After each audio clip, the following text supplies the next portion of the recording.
Welcome to the Rector's Forum, and as luck would have it, I am the Rector. My name is Mike Kinman. My pronouns are he, him. It is wonderful to have you here at All Saints Church. It's wonderful to be here this morning. If you're new or visiting with us this morning, you want to know more about this community, be kept up to date about things that are happening here, we'd love to get to know you. We have green sheets at each of the doors to sign. We'll give you lots of information about All Saints Church. Also out in the cloister, there is a table with a red welcome bag on it and lots of really interesting people to talk with.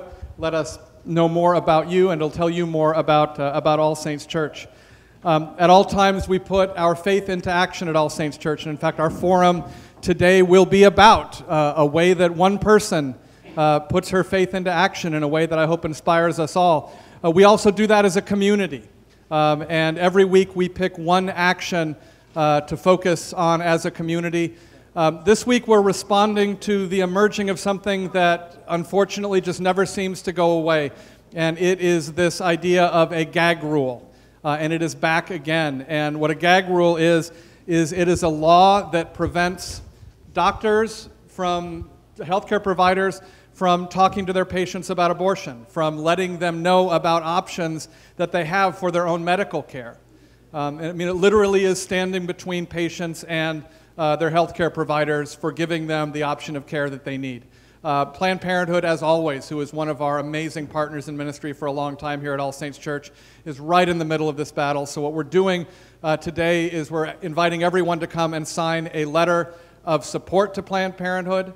And also we're going to have a way for people to just make a financial gift to support Planned Parenthood, and you can even get a button, what I understand, from Juliana there, because we are a prayerfully pro-choice congregation, and this is about basic health care and basic communication between patients and providers. So I encourage you to go to the action table, which is right over here, and sign that letter before you leave today. As always, we are sustained by so many things here at All Saints Church. We are sustained by the amazing presence of the Holy Spirit in our midst. We're sustained by the life and labor of everyone gathered, and we're sustained by your financial giving. If you have made a pledge for 2019, thank you so much. If you haven't yet, please see me or a member of the staff. We'll make sure you get a pledge card and make a pledge so you know that you are part of this community in every way. Going forward. And if you're online, everyone turn and wave at the camera to everyone watching us online around the world.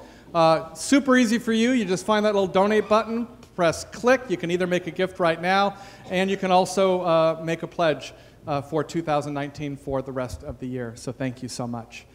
I have been looking forward to this forum for a long time, and it is absolutely the truth that the people who most inspire me in my life are the people who are right here in our own communities. And we have so many people who are doing inspiring things here at All Saints Church, and we have one of them here this morning. Christine Hartman, I'm going to let her tell most of the story, but after the last presidential election, she felt a call on her heart, and she began something called Meet Up, Speak Out, and it involves her flying to Washington, D.C. once a month and standing in front of the White House representing the values that have been nurtured in her for a long time, but part of that is also here at All Saints Church. And we're just going to have a conversation about that this morning. She's going to share some stories. She's also on our vestry, which we are thrilled about, and on the Children, Youth, and Families Committee, the chair of that. And so would you please welcome home Christine Hartman.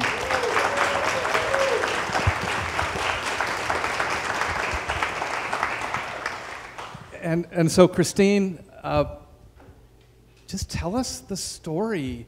Tell us the story of how Meet Up, Speak Out was born.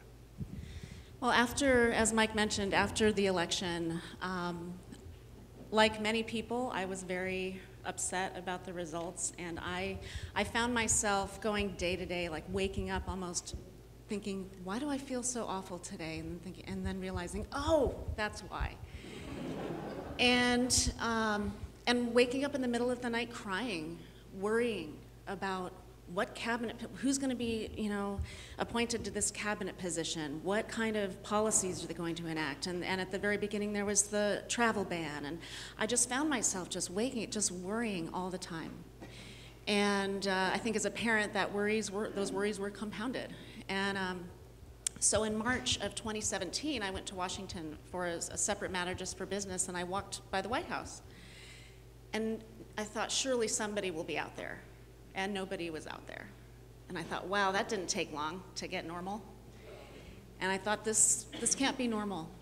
So I thought, well, what if I find a group of 8 people and we each take 1 day a week and we come out here, and my brain was just starting to move with all of these ideas. So I came home and just ruminated on that.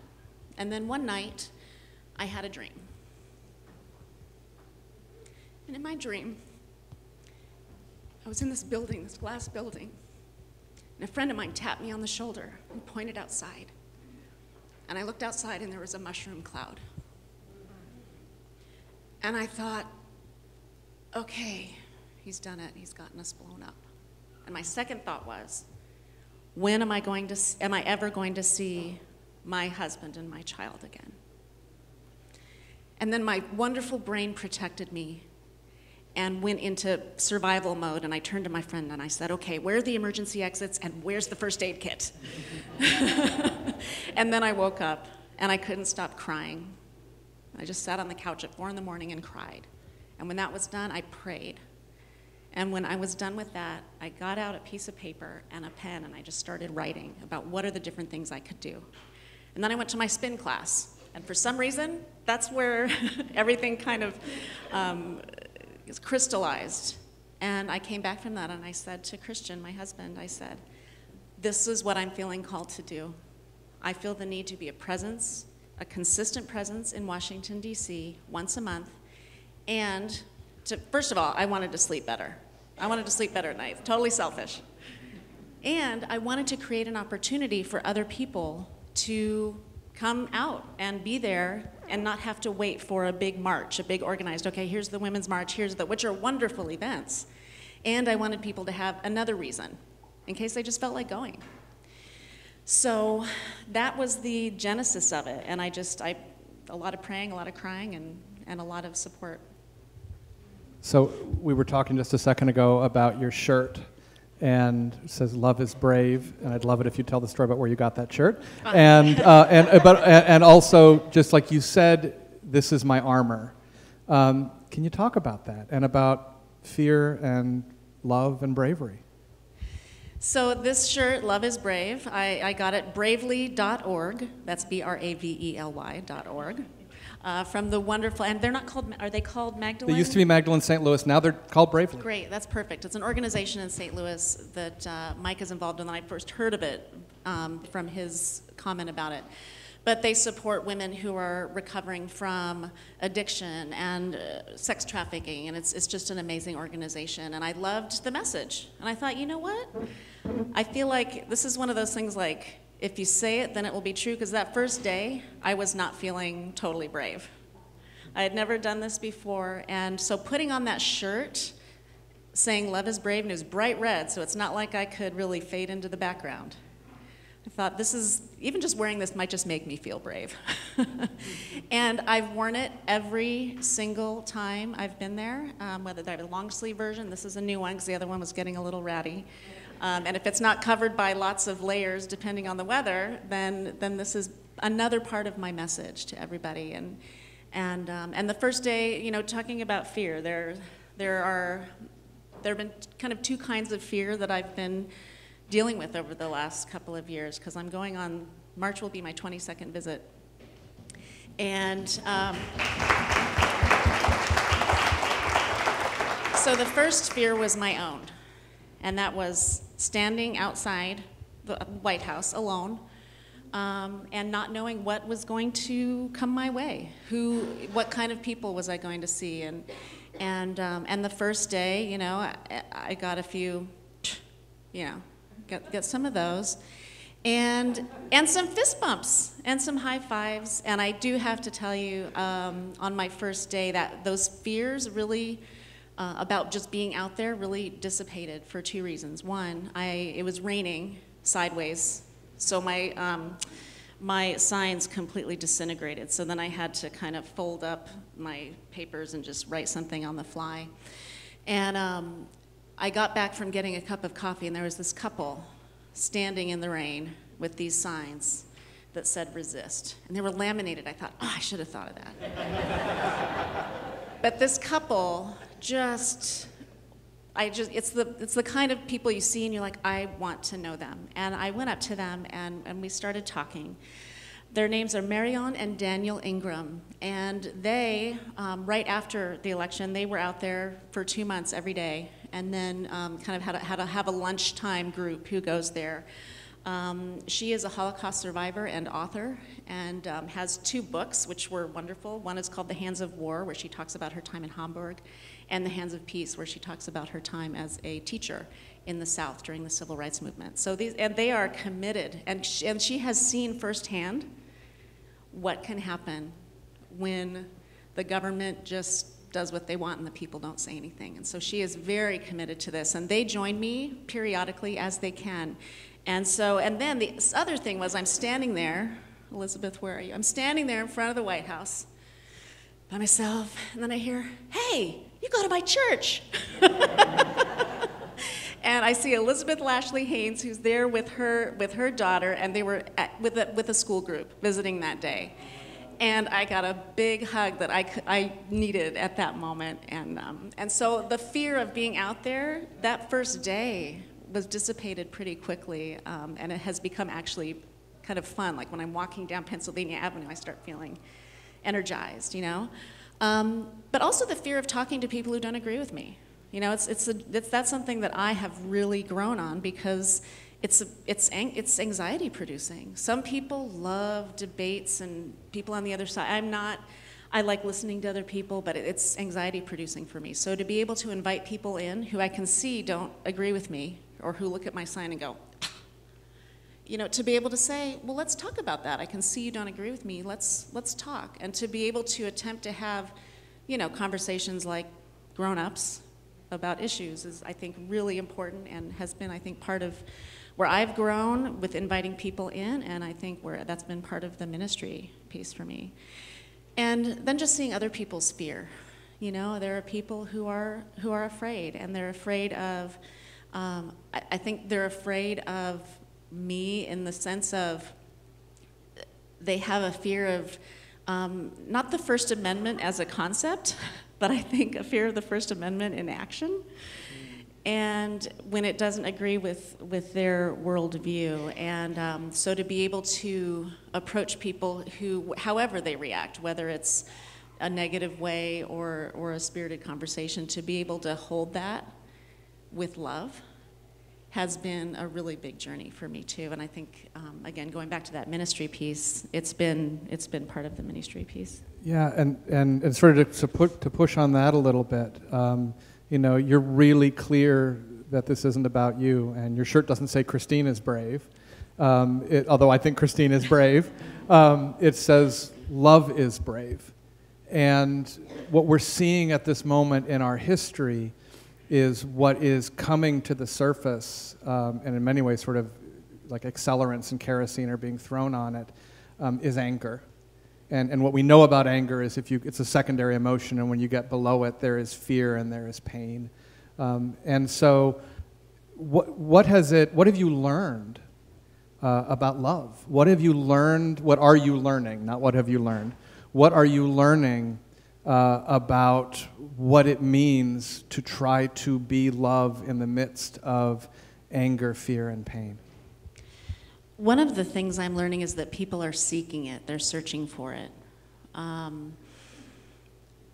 Oftentimes when I'm out there, I'll use a story to illustrate this. I was out there it was a Defend DACA sign, I believe, and I was standing there talking to someone, and there was a young man standing to the side, and I wasn't sure, you know, sometimes when people are standing waiting to talk, sometimes they want to challenge you, sometimes they want to give you a fist bump, whatever, and I wasn't sure.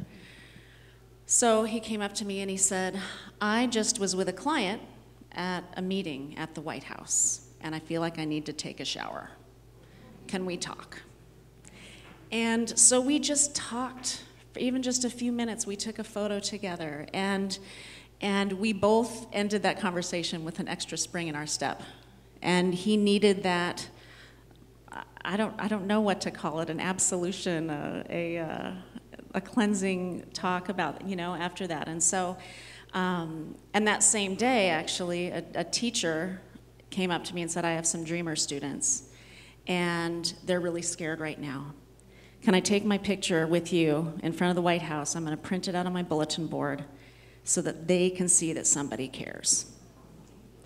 So that's, I think, now that I'm talking about that, that's the thing about love, is that it doesn't have to be, am I out there changing policy? Probably not. But if I can have interactions like that, person to person, these little micro interactions that can ripple into their lives and into how they see things and how they can interact with people. And that was actually one of the most unexpected things for me, because I didn't really know what would happen. I just knew I felt called to do it.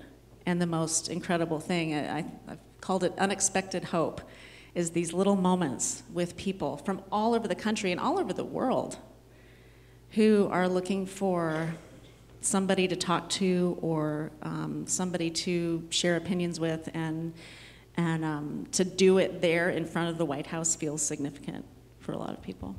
Can you share a couple of those moments? Maybe one where you were scared or surprised or heartbroken or overjoyed. I mean, can you just share a few of those with us that just have stayed with you?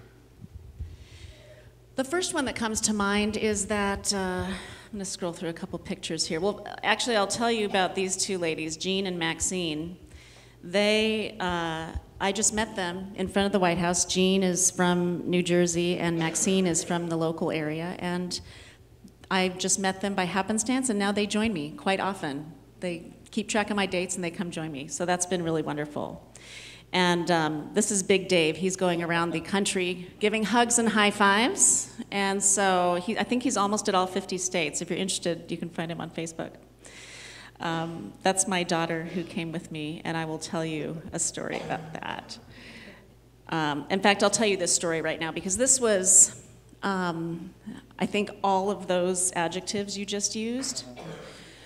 In July of 2017, that was when, there was the healthcare debate was raging pretty intensely. And so I happened to bring my family with me to Washington, D.C., and that day there was a march from the Friends Committee on National Legislation to Mitch McConnell's office.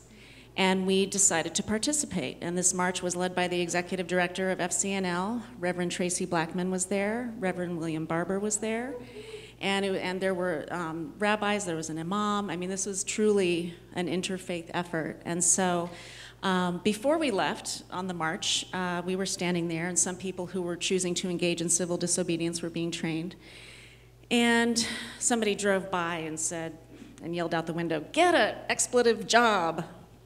And I was like, okay. And my daughter, who's 10 at the time, looked up at me, and I said, okay, well, honey, you know I have a job, right? She said, yeah.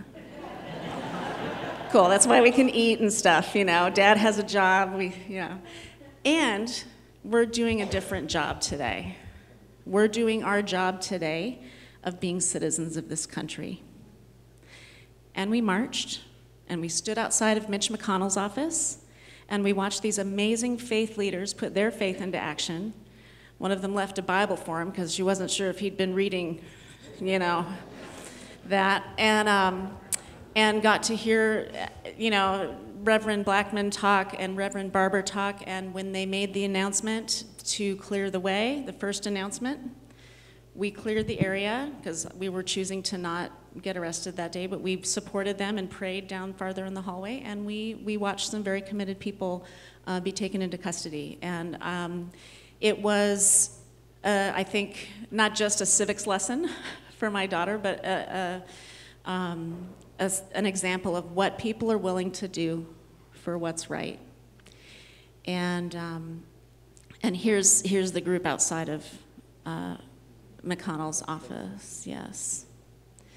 So This is another example of one of those adjectives, and that is one day I stood out there with a sign. I can't remember what it said on the other side at the moment, but speak out here. I invited everyone I spoke to leave their message on this other side. I had pens with me, said leave your message. There are only 2 rules. Write kind of small so I can fit as many people on, and no profanity. Other than that, write whatever you want, and I will hold this for you as a First Amendment right. I will be here for your First Amendment right. And you don't have to agree with me, by the way. You could write Trump 2020 on here, and that's fine. I will hold this for you. And that was really an interesting day. And at the end of the day, there was a young man. There was a group of students. There's this group called Close Up DC, who brings in many young people, and they're at the White House quite often, and I have wonderful conversations with them. There was a group of them signing my sign, and I saw a young man on the side. He had a vintage Reagan Bush ball cap, and I was like, oh my gosh, that's probably worth a lot of money. It was in good condition, too.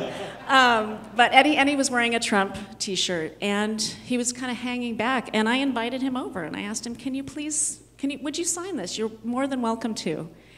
And you can't see it because it's so small, but he did, and he signed it, and at the bottom he wrote, never give up. And so that's part of that whole inviting people in. And I think that's a really, really good lesson, an example to set for our young people, because they see the yelling and the insults and all that kind of stuff. And they need to see an example of people who are willing, grown-ups who are willing to engage in these things in a calm, respectful manner, even if we don't agree. I'll get to them in a second. Let's see. This is what I want to show you. On March 14th, 2017, that was my scheduled day at the White House. This was exactly 1 month. No, I'm sorry, 2018. This was exactly 1 month after Parkland. Students, hundreds of teenagers descended on the White House that morning. And at 10 o'clock a.m., they all turned around and sat down, and there was silence. And anybody who knows teenagers, having hundreds of teenagers just in complete silence is pretty extraordinary. And it was complete silence as they turned their back on the White House. And it was sacred. And I just prayed that whole 17 minutes. And it gave me so much hope that these young people have the courage to go out there. And it gives me hope that they're going to vote if they can't vote already. And when I talk to groups of young people, that's my message to them. Vote. I'm not going to tell you how to vote, just vote when you can. We'll get back to that. I do want to tell you about speaking of people who are consistent, there's this group that's calling themselves the Kremlin Annex. They started going out to the White House right after the meetings in Finland. Is it Finland? Helsinki? Yeah. Right after Trump met with Putin in Finland, and they started these. And they are on their 33rd week of going out there well, they had winter hours because it's getting pretty cold, like Monday, Wednesday, Friday, Saturday. But for at least, I would say 25 weeks, they were out there every single night, Sunday through Saturday. And so I would stop by and see them as I could, and they're peaceful protests, and they always thank the Secret Service police, but their job is to not let this go and to not let this slide. Kind of a funny story related to this group is that one night, I think it was last summer, they hired a mariachi band to start playing at about 9 p.m., and their goal was to keep the residents of the White House awake. And they were an amazing mariachi band. They were so good, and they were loud, and it was actually pretty fun. It was a really fun, and it was a great exercise of our First Amendment rights. And that's the other thing, the profound part of it is, I remember one day I was standing with my sign, and I just looked down the line in front of the White House. Some days there's really nobody around. Days there are just random things happening. I look down and I see there's a Muslim gentleman who comes periodically and says his prayers rather loudly in the middle. He was there. There was a gentleman raising money for kids in Haiti. There was a gentleman raising awareness about the homeless issue. There was a woman down on the end who had signs about spending at the Pentagon and warmongering. And I just looked down at this motley group of people and looked at all the people milling around, and I thought, thank God for the First Amendment. Thank goodness that we can stand out here and speak our mind, and that is, for now, still a sacred thing to be able to do, and which is why this press stuff is so troubling.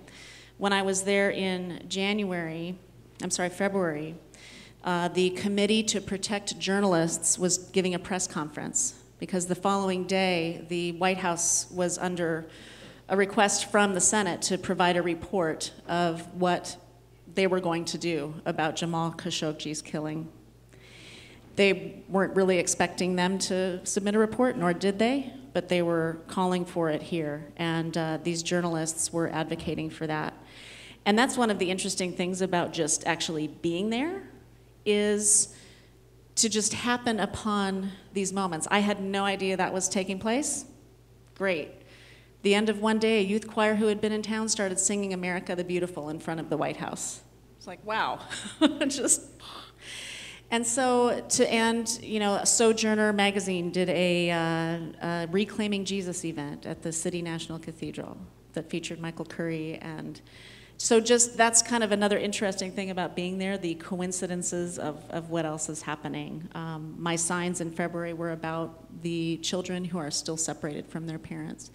And that day happened to be the day where some hearings finally started about that. So, and as a side note, just a note of hope about that issue is, for those of you who don't know, Families Belong Together and Al Otro Lado, who has been here before, were at the border yesterday with 29 sets of parents who were looking for their children and who were requesting asylum again, and with a lot of negotiation, Bishop John Taylor was there also, I believe, and got them into the first step. There's still a lot to go, but they got them across, and to start that first step of seeking asylum. So that's great. So I've just rambled for a while. No, that was great. That's what we want you to do, and it wasn't rambling. It was beautiful. I'm wondering, through all these stories, how is this experience changing you? How are you feeling yourself sort of becoming more who you are? What are you learning about yourself? It's a really good question. I am becoming more confident in what I know is right and saying it. Not that I was necessarily a shrinking violet before that, but I just feel it's a lot of practice. I'm getting a lot of practice sometimes in a welcoming environment and sometimes not. And so that's been really valuable for me, and it has actually made me more compassionate for people I don't agree with. Because, and I say this in my videos all the time, that we are all in this together. And so how do we do that? How do we move forward? And we can't do that with hate and fear and anger. And not that I don't feel those things, but when I do, I'll tell you one of the things that I think about. And that is, especially if I feel anger directed at the president, at this person who is really enacting some, we know. And I think, I try to change that anger, and I think of him as a 5-year-old boy. A 5-year-old boy who probably never walked through a door and had someone standing there saying, "I'm so glad you're home, let me give you a hug." That unconditional love. He probably never had that. That makes me really, really sad. And it doesn't excuse what he's doing, but we're all paying for that right now. We're paying for that pain. so I kind of try to transform that anger. So I think that's one way that I've also grown, is to transform that anger into other things. You have been, and I want to open this up to questions, you've been so clear that this isn't about you. Really, I mean, it reminds me of a story. It reminds me of just sort of call stories that we hear in Scripture and other places, and you're following a call, and that's something that not just a few people have. Everyone has calls. And I imagine what All Saints Church would be like if we helped every single one of us discern a bold call and then sent us each out to do it. And it's part of why, I don't know why we didn't think of it before. We now send you out from the service, and that means so much to me. Because it's an example of what we all can do when we're sent out.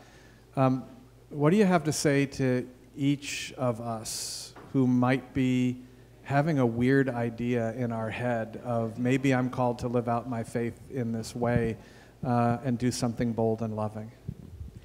Well, first of all, those sendings mean a lot to me as well. And that's, I think about that, especially when it's quiet or when I'm just feeling at the end of a day, and I think about those sendings, and I want you to know how much I take that with me. The biggest thing I would say is listen to those thoughts that seem impossible. There are a lot of reasons to not do something. There are a lot of reasons that I could think of to not do this. And some people, I had one person ask me, just come up to me and say, I don't understand you. Like, in a nice way. Yeah. Like, I don't understand, And so what are those things that are tugging at you that you keep coming back to, that you can't get out of your mind, that you have a whole list of things of why it's impossible, and then maybe do it. That's one thing, listen to that. And the other thing that I think is really, really important is to keep yourself informed from a number of different sources, because that's how we can have these conversations with people, both who we agree with and who we don't agree with, because that's going to help us. And journalism is the way to do that. Find the places that you trust and that really do good journalism. And as an addendum to that, I would say be really wary about sharing stories that you haven't verified. Even if it's what you want to hear, it may not be true. So we need to be really careful about spreading stories that really aren't true. So I think we all have a responsibility for that. And the other thing is pray. If you're a praying person, it's powerful, and it can really, in a way, open up what those impossible things are in your own heart. And so I would say pray is another thing. And also, if you have a few extra dollars to figure out where you can put some resources, I think that's another important thing. I support the ACLU because they're basically our Attorney General now. And yeah, and places like Al Otro Lado, who's doing so much work, and so maybe, and it doesn't have to be a lot, and I think that's the biggest message, is it doesn't have to be standing in front of the White House. It doesn't have to be a $5,000 gift. It doesn't have to be a grand thing. It needs to be what you're called to do, because every little thing makes a difference. Even if you can't feel it at the time, everything makes a difference. And even if everybody in this room, everybody watching, if we all did what was on our heart, even if we felt like it was little, it's not little, especially when we do it together. Wow, thanks. Yeah, absolutely. We've got about 10 minutes for questions. So I know Marcus and Patty are going to help us out. What questions do you all have, or thoughts you want to share with Christine? And while we're waiting for the mics to get where they need to go, I just want to publicly thank my husband and my daughter, Christian Glah and Kaylee Glah. I could not do it without their support, and also my cousin, who I stay with when I'm there, and she's the person who, my first trip out, she made me this pie, my patriotic pie. So I couldn't do any of it without the support of everybody. Why don't we start with Elizabeth? Okay. Is it on? Yeah. Okay, I just wanted to tell a little bit more about the time that I saw Christine, if you don't mind, I'll be quick. So my daughter goes to public school right around here, and in 6th grade, the entire 6th grade goes to Washington, D.C. for a week. It's pretty amazing. And so I'm there with a few teachers, few parents, and 100 kids. And we got to do a White House visit, which was interesting. The kids got to see the inside of the White House. And we're walking around the outside, and there's a couple people I'm noticing, like the guy with the Free Tibet tent thing set up, and the kids are all staring, and I used it as a great opportunity to try to rein them in and a little bit explain the First Amendment. What was that mean? I'm a lawyer, so it was really important. I'm like, so the First Amendment, that you guys learn about in school, it allows people to come out and say that whatever they want. And then literally it was like, enter stage right. I see Christine. I'm like, and here's my friend from the church out here. And she's from our town. And she, and it was like, it was really rather magical. And I felt like, when I saw Christine, we had vaguely known each other, but I was like, that's when I said, wait, you go to my church, don't you?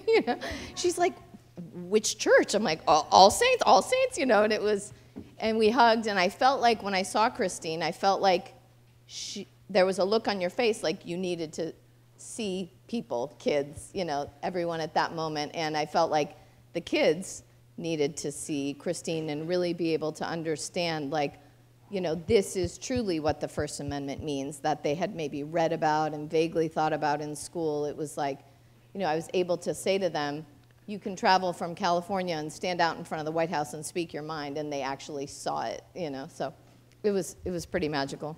That's great. Thank you. Yeah. Jean. Thank you for coming. I wanted to ask you how you finance your trips. This must cost quite a lot of money. How on earth do you do it? Well, we're really good budgeters, I think. We put it in our monthly budget, the plane tickets, and I'm fortunate enough to be able to stay with my cousin in Vienna, so my lodging doesn't cost me anything. And we just like anything else we just do as part of our household, we put it in the budget and plan for it. And that's also how I plan my dates. I don't have a certain day. I look at airfares. And I make sure I try and get good airfares. And so it's just a lot of planning and just making sure that we put it in our budget. Over here. Oh, okay, I have a very weird suggestion, but I want you to take it very seriously. The March primary in California is a year from today. Not everyone, but many of these people in this room may own property and outside of LA County. I would urge you, particularly if you have property in Orange County or in the Midwestern state, to register to vote there. Your vote in LA County will not make a difference, but if you go vote in Orange County or Missouri, where I'm from, and found out about 4 years ago that I owned a small piece of property, that will make a difference. So it's an easy thing to do. If you already own property, just go down there and register, and you can vote by absentee ballot. Interesting. Okay. Over here, yes. Christina, how are you sleeping now? Better, except the other night I was up in the middle of the night worrying about the babies that are incarcerated right now. And those are the times where I can't do anything but pray, when it's the middle of the night.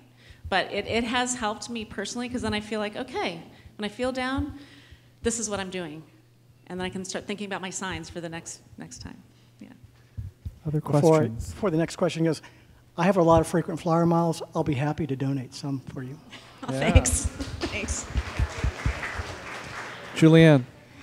Hi. So I know we've been saying this is not about you, but people who do the kind of work you're doing need support in lots of different ways.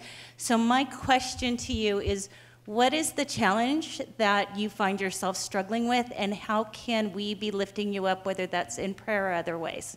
Thank you. That's such a thoughtful question. I think the main struggle that I experience is doubting whether what I'm doing is doing any good. That's the biggest struggle, and that's one of these things.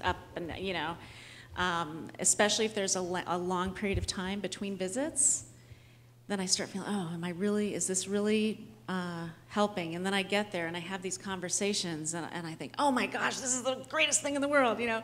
So it's very up and down. So that's the biggest struggle is maintaining that belief and faith, really, that what I'm doing. And so I and answer your question of how you can help with that, and that is just continue to keep me in prayer.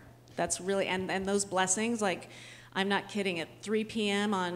when I was there in February, and nobody was out there, it was cold, I thought about that sending. And that just kind of gave me a different kind of warmth and got me through the day. So thank you. You know, it's interesting when you say that. I just flashed on Greg Boyle. And I don't think any of us would argue that Greg Boyle has changed lives and changed the world. And yet when you hear Greg talk, he said it was never his intention to change lives or change the world. He goes there to be changed. And I feel like it's so obvious that you are changing lives there, but really what's happening is you're going there and being changed. And you being changed will continue to change others and change us, and that's what's happening. So I'm hoping there might be an answer for you somewhere in there. So other questions? Pat? Hi. So thank you so much for this ministry, this calling. What are you doing to sort of memorialize it? Are you writing? Are you journaling? How will you put this forward, I guess, is the question. It's a great question. I do have, and this is a wonderful segue, so thank you so much. This is perfect. I do have, amazingly enough, you know, and this is how Meet Up Speak Out was born, to go back to the beginning, is when I was doing this, I thought I really should have some kind of name for it. It just can't be called Join Christine at the White House. That's not super catchy. And so I was just thinking, what could this be? And I've got, you know, pads of paper with, you know, brainstorms, and I'd run them by Christian, and I'd say, what do you think of this? What do you think of that? And I still run my signs by him. And in fact, him and Amy, a friend of mine who's here, I send them signs late at night, the night before I go, and say, okay, here are my final signs. Yeah, so it's good to have feedback. But so Meet Up, Speak Out seemed to be the best thing, because not only was I speaking out, but the meet up part is really serious, and that is still an open invitation to all of you and to all of you. It's still an open invitation. When I post those dates, I'm going to be there. And there's a contact part on my website, and if you're going to be there, send me a message. The next one is on March 22nd and then April 9th. So I have done some writing. I have some blogs on my on that website. So I've done some thoughts on that. I have to be honest, I haven't put one up there for a year because it's been a little busy. But I do videos at the end of every day that I'm there at 5 p.m. Eastern Time. I post a live video. So if anyone wants to stay connected in that way on Facebook, if you go to Facebook and go to Meet Up Speak Out. That's everything was available. meetupspeakout.com, Meet Up Speak Out on Facebook, Twitter, Instagram. So if you go to Meet Up Speak Out, there's a link from the website also to that Facebook page. And if you like the page and follow it, then you will get my video updates at 5 p.m. Eastern on every day I'm there. And just a warning, I realized this in preparation. I reviewed all of my videos. And sometimes I'll say, okay, this is going to be short because I'm cold, or this is going to be short because I'm tired. And then those are always the longest ones. So just beware, because usually I have a lot to say, and I always forget something, but it's always a very rich time in many different ways. So that's, right now, the videos are really my biggest focus. So I would encourage you to go on Facebook as well. Yeah, and that's actually a good segue, because we need to leave. You have a video for us to end with. So, but before you show this, can we just give thanks to Christine Hartman? So it's fine.